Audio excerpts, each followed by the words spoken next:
The first time Emily saw the old man, he was kneeling in the dirt outside a beautiful mansion, pulling weeds with his bare hands. His jeans were dusty. His shirt sleeves were rolled up. There was soil under his fingernails. Emily looked at him and assumed he was the gardener. What she didn't know was that the man quietly planting flowers was actually the owner of the entire estate, and the reason he never corrected her would change both of their lives.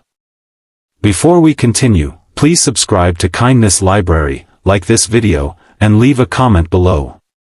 Tell us about a time when someone's kindness touched your heart. Your support helps us share more stories that remind people there is still goodness in this world.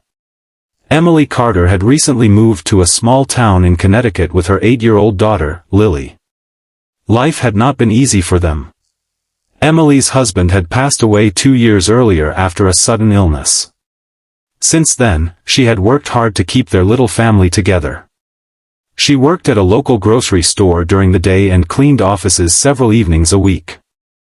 Money was always tight, but Emily tried not to complain.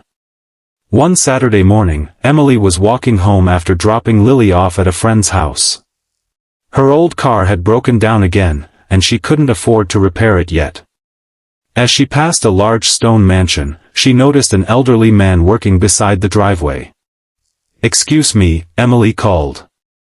The man looked up and smiled. "Yes, ma'am." Emily pointed toward the beautiful flowers surrounding the house. "You do wonderful work. This garden is beautiful." The man looked around and smiled softly. "Thank you. I enjoy taking care of it." Emily assumed he was the gardener. His name was Henry Whitmore. He was 72 years old, and the mansion belonged to him. Henry had built a successful construction company decades earlier. He had more money than he could ever spend, but after his wife died, the mansion felt empty. Gardening was one of the few things that still brought him peace. Emily didn't know any of that. Over the next few weeks, she often saw Henry while walking past the property. Sometimes they talked for only a minute. Other times, they talked much longer. Emily told him about Lily. She told him how difficult it was raising a child alone. She even joked about her unreliable car. Henry listened without judging her. One afternoon, Emily found him struggling to lift a heavy bag of soil. "Here, let me help you." Henry laughed. "I think I'm supposed to be the one working." "Even gardeners need help sometimes," Emily replied. Henry smiled. He could have corrected her. He could have told her that he owned the mansion, the garden, and several acres surrounding it. But he didn't. Because Emily treated him kindly when she believed he was just an ordinary worker. She wasn't trying to impress him. Her kindness was real. A few days later, Emily brought him a sandwich and a bottle of lemonade. "I made an extra lunch," she said. Henry knew she hadn't. He knew someone struggling financially didn't accidentally make extra food every week. She had made it for him. "Thank you, Emily," he said quietly. That evening, Henry sat alone at his enormous dining table and stared at the simple sandwich. It was worth only a few dollars. But to him, it felt more valuable than anything inside his mansion. Someone had thought about him. Someone cared. Then, one rainy evening, Emily's life became even harder. The grocery store reduced her hours. Her rent was due. Her car still didn't work. And Lily needed new glasses. Emily sat at her kitchen table looking at bills, trying not to cry in front of her daughter. The next morning, she walked past Henry's house. He immediately noticed something was wrong. "Rough day?" Emily forced a smile. "Just life." Henry didn't push her. Instead, he handed her a small flower from the garden. "My wife used to say flowers don't solve problems," he said, "but sometimes they remind us that difficult seasons don't last forever." Emily looked at the flower. Then tears filled her eyes. "Thank you." 2 days later, Emily received a phone call. A local construction company needed an office manager. The salary was nearly twice what she earned at the grocery store, and the job included health benefits. Someone had recommended her.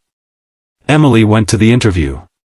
When she entered the company's main office, she froze. On the wall was a large photograph. It showed a younger Henry standing beside a construction site. Underneath it were the words, "Founder, Henry Whitmore." Emily stared at the picture. "No way," she whispered. A few minutes later, Henry walked into the room wearing a clean suit. Emily's mouth fell open. You're not a gardener?" Henry laughed warmly. "Well, I do garden." Emily covered her face with embarrassment. "Oh my goodness. I've been calling you the gardener for weeks. And I never minded. Why didn't you tell me?" Henry's expression became serious. "Because you were kind to me before you knew who I was." Emily became quiet. Henry explained that he had recommended her for the position, but she would still have to earn the job herself. "You work hard. You're responsible. And more importantly, I've seen how you treat people when you think they have nothing to offer you." Emily completed the interview.